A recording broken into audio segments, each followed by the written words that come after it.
نحمده ونصلي على رسوله الكريم اما بعد اعوذ باللہ من الشیطان الرجیم بسم اللہ الرحمن الرحیم ان اکرمکم عند اللہ اتقاکم. میرے دوستو،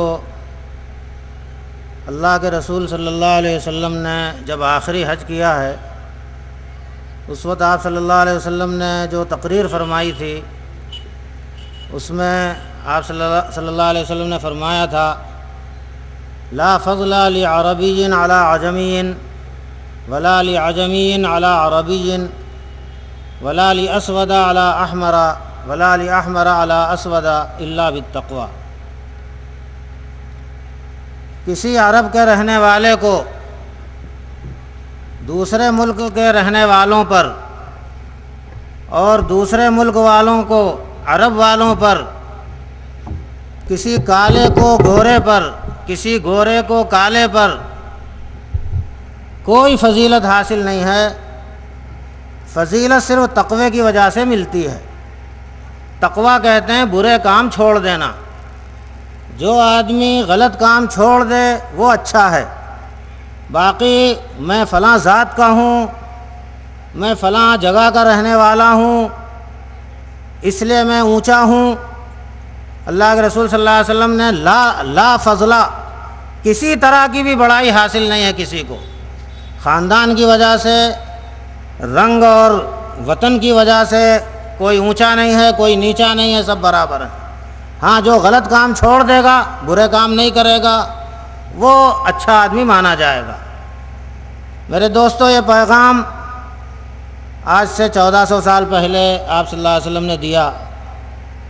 ہم جس ملک میں رہتے ہیں، یہاں ہزاروں سال سے کچھ لوگوں نے یہاں کے کروڑوں لوگوں کو اتنا نیچا سمجھا صرف ذات کی بنیاد پر کہ ان کو اچھوت کہہ دیا کہ ان کو ہاتھ بھی نہیں لگا سکتے.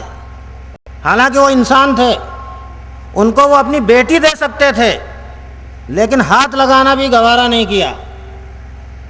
اور مجھے افسوس کے ساتھ یہ کہنا پڑتا ہے کہ ہمارے مسلمان بھائیوں نے بھی، سب تو ایسے نہیں ہیں لیکن بہت سے مسلمان بھائیوں نے بھی اس ملک کی آب و ہوا کا اثر لے کر اونچ نیچ بنانا شروع کر دی. ہم اونچے خاندان کے، ہم نیچے خاندان کے.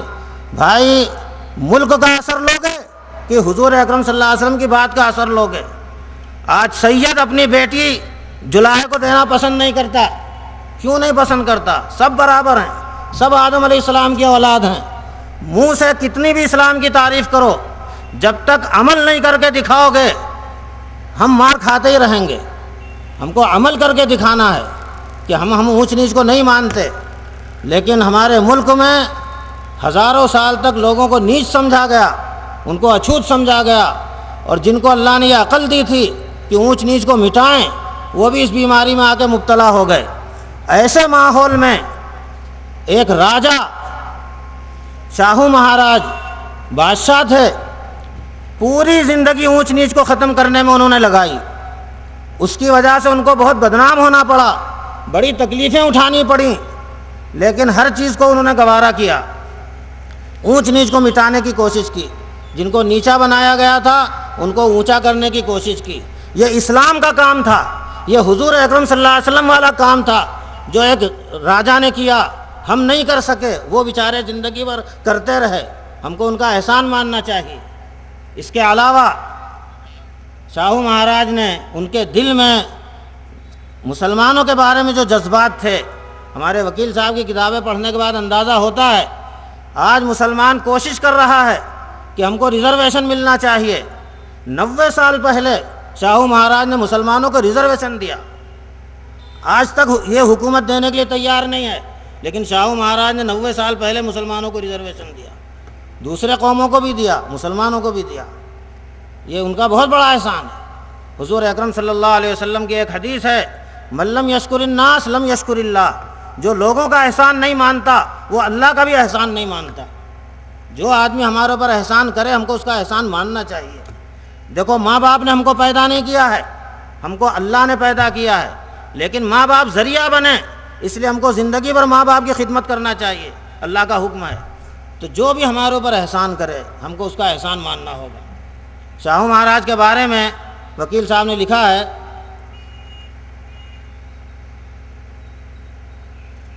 آج سے 100 سال پہلے 25,000 روپے، اس زمانے میں 1 روپے میں 1.5 تولہ چاندی ملتی تھی، 25,000 کا مطلب 37,500 تولہ چاندی، اتنی بڑی قیمت، آج تقریباً 90 لاکھ روپیہ بنتے ہیں اس کے، اتنی بڑی قیمت قرآن مجید کا مراٹھی ترجمہ کرنے کے لیے انہوں نے دی۔ یہ کتنی بڑی بات ہے۔ مسلمانوں کو تو بہت دنوں کے بعد سمجھ میں آیا کہ قرآن کا ترجمہ ہونا چاہیے۔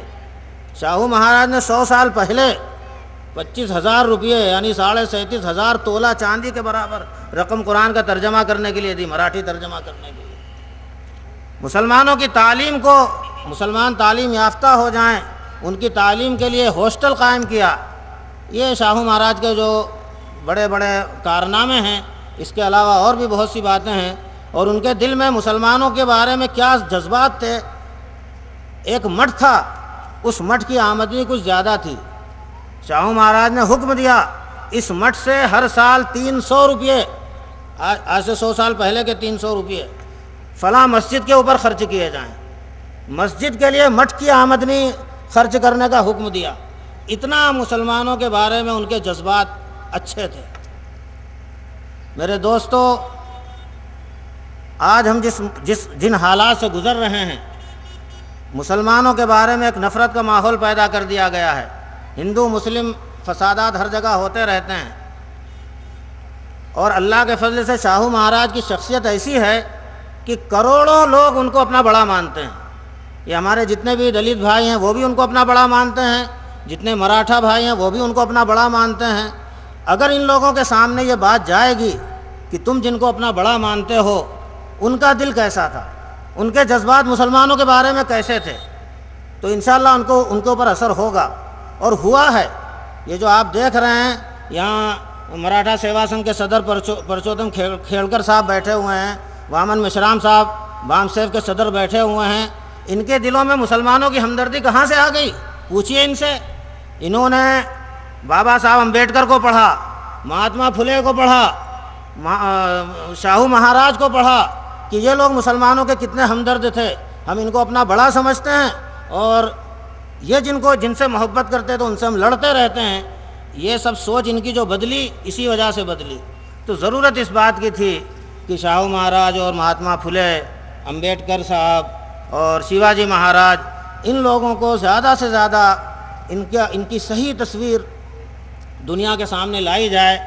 اردو زبان بین الاقوامی زبان ہے، اس زبان میں بھی اس چیز کو لانا چاہیے تھا۔ اللہ تعالیٰ جزائے خیر دے ہمارے وکیل صاحب کو، غازی الدین وکیل صاحب کو۔ اب ہماری تعریف کرنے سے ان کا کچھ بھلا ہونے والا نہیں، بہت سے لوگ ان کی تعریف کر چکے ہیں۔ بڑے اچھے انداز میں انہوں نے چاروں پر کتابیں لکھیں، اور اس کے اثرات بھی بڑے اچھے پڑے۔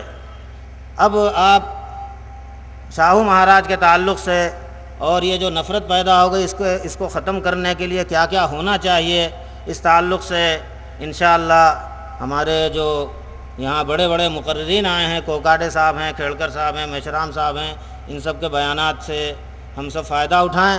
اللہ تعالی ہم سب کو دنیا اور آخرت میں ہر طرح کی راحت اور آرام عطا فرمائے، اور ہر قسم کی تکلیفوں سے ہم سب کو نجات عطا فرمائے۔